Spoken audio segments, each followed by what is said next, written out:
Hey, what's going on everybody? Commander Crane here, and we are back with another Pioneer deck tech, and today we're going to be talking about budget Golgari food. I'm very excited to bring this list to you. As always, at the end of the video, let me know in the comment section below, what do you think about the deck? Is there something that I should have included that I definitely didn't? And if you have any suggestions for upcoming videos, just let me know in the comment section. So budget Golgari food. So this is a very, very cool mid-range deck that obviously uses the food mechanic. So there's a ton of cards that are in the deck from like the original Eldraine, as well as the new Wilds of Eldraine set. And then there's also kind of another combination of cards that are seen in a deck that's very prominent in Pioneer, which all kind of makes sense in a second here. So, all right, let's go and hop into it here.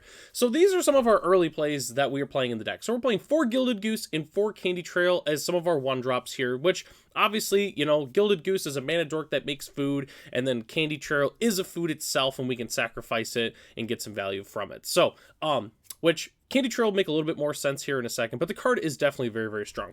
We're also playing 4 Trail of Crumbs, because guess what? We're going to be sacrificing a lot of food tokens in this deck, and we get a lot of value from Trail of Crumbs, because obviously whenever you sacrifice a food, you can pay 1. If you do, look at the top 2 cards of your library. You can reveal a permanent and put it in your hand, and put the other one on the bottom. It's just an extremely good card. It's kind of like a... it's kind of like a sleight of hand in a way for the most part. Whenever you sacrifice a food, sleight of hand in a way. So Trail of Crumbs is definitely very, very strong. So next slide here, some more of our early drops. So we're playing 4 Cauldron Familiar and 4 Witch's Oven, and we're playing Deadly Dispute. So we're kind of playing a little bit of like the sacrifice package in here, just because it has to do with food tokens. Obviously Cauldron Familiar, sacrifice a food, return it to the battlefield. What's also really sweet too is we have a lot of cards that are food tokens in here that are not just like the tokens you get from the Witch's Oven sacrificing, which is kind of cool. So, which will make a little bit more sense in a second, because obviously we saw Candy Trail, but we have a couple other ones, and obviously Witch's Oven is just really, really good. And then Deadly Dispute is fantastic as well. Lets us draw some cards, make treasure token. We can sacrifice our foods, because the thing is we have some synergies with like, obviously Trail of Crumbs, whenever we sacrifice a food, so we can sacrifice it with Deadly Dispute, that kind of thing, and get some extra value there. So definitely, Deadly Dispute is definitely very, very good in this deck. So next slide here, some more of our other food producers slash they just are food. So Sir Ginger the Meal Ender, we're playing 2 copies of this. It itself is a food and has trample, hexproof, and haste as long as the opponent controls a planeswalker. And then whenever another artifact you control is put into a graveyard from the battlefield, put a +1/+1 counter on Sir Ginger and scry 1. So that means whenever we sacrifice any of our food tokens, it's getting even bigger. That includes like with Cauldron Familiar, or we sacrifice our Candy Trail to get some value, that kind of thing. Just whenever we sacrifice food, pretty much it gets a 1/1 counter, which is just really, really good. We're also playing 2 Tough Cookies. I really like this card. 2/2 for 2 when it enters the battlefield, create a food token, and then for 2 and a green, target non-creature artifact you control becomes a 4/4 artifact creature until end of turn. Any of our food tokens, we can have them get frisky, and it's a 4/4 body, which is pretty good. And then obviously we can sacrifice it to gain some life if we need to, as most foods do. And then we're also playing 2 Greta's Sweet Tooth Scourge, 3/3 for 3. When it enters the battlefield, create a food token. We can tap a green and sacrifice a food, put a 1/1 counter on a creature, or we can tap 1 and a black to sacrifice a food. You draw a card and you lose 1 life. So again, just a really solid card. Works with Trail of Crumbs once again. We can also sacrifice, you know, in addition to our tokens, Tough Cookie and Sir Ginger in a pinch. You know, like let's say we're attacking, and they go to, Fatal Push one of our dudes, we can just sacrifice it and draw a card and lose a life, which is pretty sweet. So definitely a big fan of Greta's Sweet Tooth Scourge.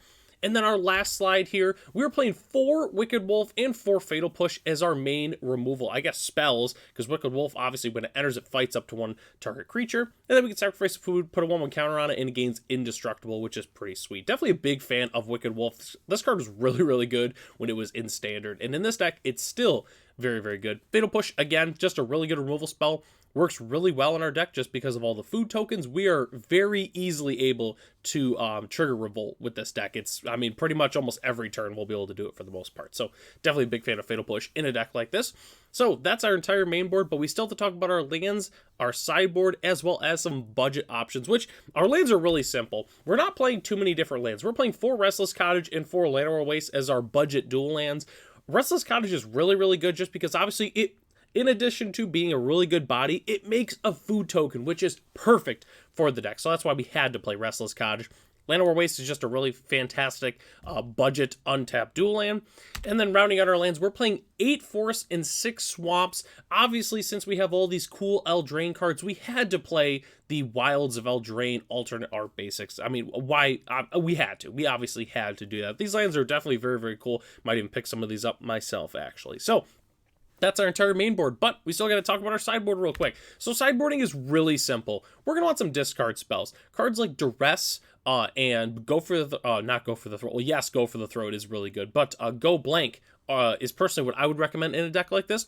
Then we're going to want some extra removal. Cards like Go for the Throat or Power Word Kill are fantastic. I also recommend playing a couple of like mass removal spells. So for like the Boros Convoke decks, you could play like Malicious Eclipse. You could play like Terror Tide. I would recommend something of that nature just to be able to take out all of our opponent's creatures there. And then I would recommend Necromentia. The card is very underrated. If our opponents are leaning really heavily on one specific card, we can just go ahead and get them all out of their deck, you know. So if they're playing like Lotus Combo, name Lotus Field. You can name like Amalia if they're playing Amalia Combo. Necromentia is just very, very good. I highly recommend playing this pretty much in every black deck for the most part that you play in Pioneer. The card is definitely very, very strong. And the last thing we have to talk about is the upgrade options, which I'm going to be honest with you, in terms of if you want to play Golgari food, I don't think there's really that many crazy upgrades you can make. Obviously, I would upgrade the man in the utility lands. The man lands, you're not really going to want to play too many more, I suppose, like unless you want to play a couple Mutavaults. But you'll definitely want some very good dual lands as well. I forgot to mention that on there. But utility lands would be like Boseiju and Takenuma, and then different dual lands would be obviously, you know, you'd be looking for like Blooming Marsh and Overgrown Tomb, that kind of thing. You're definitely going to want Thoughtseize and Shieldred in a deck like this too, assuming you have those. Again, not 100% necessary to be able to run the deck, but Thoughtseize and Shieldred are definitely very, very good additions for the deck. And the last thing I want to mention is the list as of right now, as it's built, is only $60 to build, which is very, very good, you know, especially if you're looking for just another spicy deck to play at your F&M, or if you're looking to get into the format and you really like Golgari decks, you kind of like the food mechanic, then this would definitely be a very, very cool deck for you to start off with in the format as a whole. So, well, that takes us to the end of the video. Thanks so much for watching. Let me know in the comment section below, what do you think about the deck? Is there something that I didn't include that I definitely should have? Just let me know in the comment section. So, I'm Commander Crane. Thanks for watching this video, and I'll catch you in the next one.